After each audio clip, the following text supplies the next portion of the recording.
बहुत बहुत स्वागत है आप सभी का न्यूज 31 में और मैं हूं आपके साथ अंजलि त्यागी। आइए बढ़ते हैं खबरों की ओर। प्रदेश के नगरीय प्रशासन मंत्री Kailash Vijayvargiya MGM medical college के सम्मान समारोह कार्यक्रम में शामिल हुए थे, जहां मंच से संबोधित करते मंत्री कैलाश विजयवर्गीय ने विदेशी व्यंजनों पर एक बार फिर तंज कसा है, जहां उन्होंने कहा कि हमारा पेट कोई डस्टबिन नहीं है जिसमें हम कुछ भी गंदगी डाल दें। इसके साथ ही उन्होंने कहा कि आजकल जो बाजार में खाद्य सामग्री आई है, जिनमें नूडल्स, पिज्जा और मोमोज शामिल है, वे सभी बीमारियों को आमंत्रित करते हैं। इसलिए अगर आपने बच्चों को बीमारियों से बचाना चाहते हैं तो माता पिता को समझना चाहिए कि उनके लिए ज़रूरी क्या है, और इन बीमारियों से बचने के लिए हर व्यक्ति को अपने जीवन की नियमित दिनचर्या का पालन करना चाहिए। शासकीय अस्पताल में जाने से व्यक्ति घबराता है, पर यहाँ आने से अपने आप को सुरक्षित महसूस करता है। ये आपने मिथक तोड़ा है, इसलिए मैं आप पूरी टीम को, डॉक्टर दीक्षित जी और आपको सबको बधाई देता हूँ, क्योंकि ये बात सही है कि शासकीय हॉस्पिटल में ऐसा अच्छा काम होता होगा, ये लोग कल्पना नहीं करते हैं, पर हमारे यहाँ होता है। और सेंट्रल इंडिया का सबसे बेस्ट टीम हमारे पास है, समर्पित भावना से काम कर रही है। हम सब गौरवान्वित हैं। एक बार फिर से तालियां बजाकर पूरी टीम का स्वागत करें। आने वाला समय मेडिकल साइंस में बहुत चुनौती वाला है। मैं वैसे एक WHO की रिपोर्ट के पन्ने पलट रहा था, तो उन्होंने कहा कि अभी भारत एशिया की रिपोर्ट थी वो, तो उसमें हर छठा व्यक्ति शुगर का पेशेंट है, हर 10वीं महिला को ब्रेस्ट कैंसर है, इसकी संभावना उन्होंने बताई है। तो ऐसे बहुत सारे कैंसर अभी एक बहुत बड़ी चुनौती बनकर उभर रहा है हमारे समाज के अंदर। निश्चित रूप से चिकित्सा जगत उसका इलाज करेगा ही, पर इसके प्रिवेंशन के लिए भी हमें काम करना चाहिए कि हो नहीं कैंसर, और इसके लिए बहुत ज़रूरी है कि समाज के अंदर अवेयरनेस हो। और सबसे बड़ी बात यह कि फूड हैबिट्स की, हमें क्या खाना क्या नहीं खाना।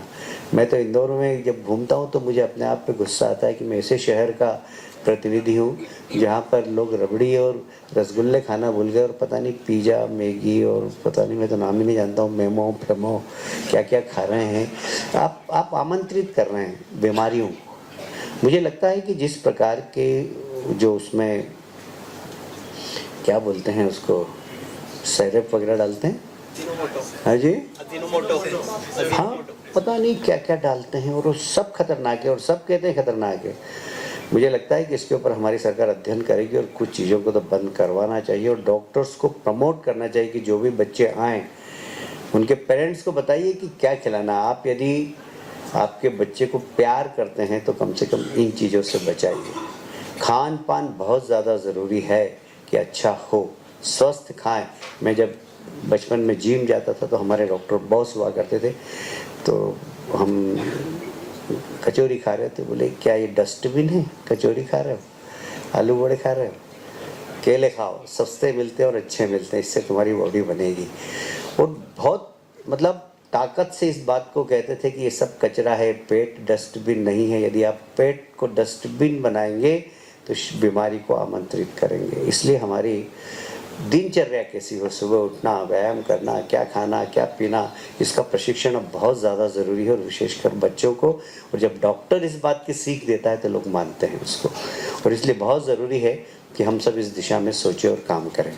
मुझे बहुत प्रसन्नता डॉक्टर दीक्षित साहब और सुमित, आप लोगों की टीम ने जिस तरीके से यहाँ पर इंदौर को गौरवान्वित किया है, हम इसका विस्तार भी कर सकते हैं। हम इसको बोन मेरो की एक राजधानी बना सकते हैं कि इंदौर में लोग कहें कि बोन मेरो का ऑपरेशन करना है तो इंदौर जाएं और इंदौर में कराएं।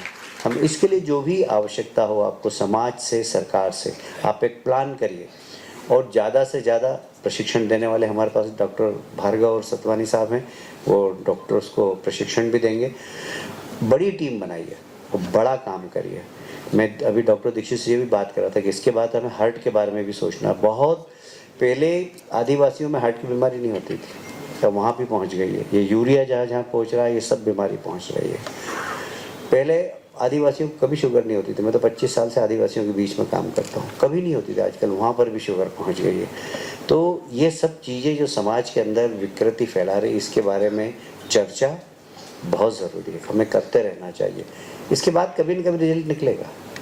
यदि हमने खान पान पे चर्चा करी तो लोग फिर समझने लगेंगे कि हाँ, हमें इस पे विचार करना है। कभी कभार कचौरी खा ली तो ठीक है, बाकी रोज की रोज खाएं मोमो फोमो पता नहीं क्या क्या चल गया है। मेरे को तो देख के इतना गुस्सा आता है, पर अब क्या करें, बच्चों की डिमांड रहती है। बच्चों के साथ कभी हम डिनर पे जाते हैं तो सबसे पहला ऑर्डर वही देते हैं, नूडल्स मंगा लो और मोमोज मंगा लो। बड़ा गुस्सा भी आता है, पर अब कुछ कह नहीं सकते क्योंकि कभी कभी बच्चों के साथ जाते हैं। तो ये सब फूड हैबिट्स भी हमें ठीक करना चाहिए और इसके लिए चर्चा हमेशा करते रहना चाहिए, क्योंकि जब आप चर्चा करेंगे तो लोग निर्णय पर पहुंचते हैं। मुझे प्रसन्नता है डॉक्टर साहब, दोनों डॉक्टर साहब आप भोपाल के हैं और अमेरिका में रहने के बाद भी अपने देश के बारे में, अपने प्रदेश के बारे में सोचते हैं। एक बार फिर से तालियां बजा दीजिए। मुझे गर्व है आप जैसे लोगों के ऊपर, और आपने संस्कार संघ की शाखा में पाए हैं, वे संस्कार साफ झलकते भी हैं आपकी विनम्रता से। आप इतने बड़े डॉक्टर हैं, आपने कितनी विनम्रता के साथ अपनी बात कही।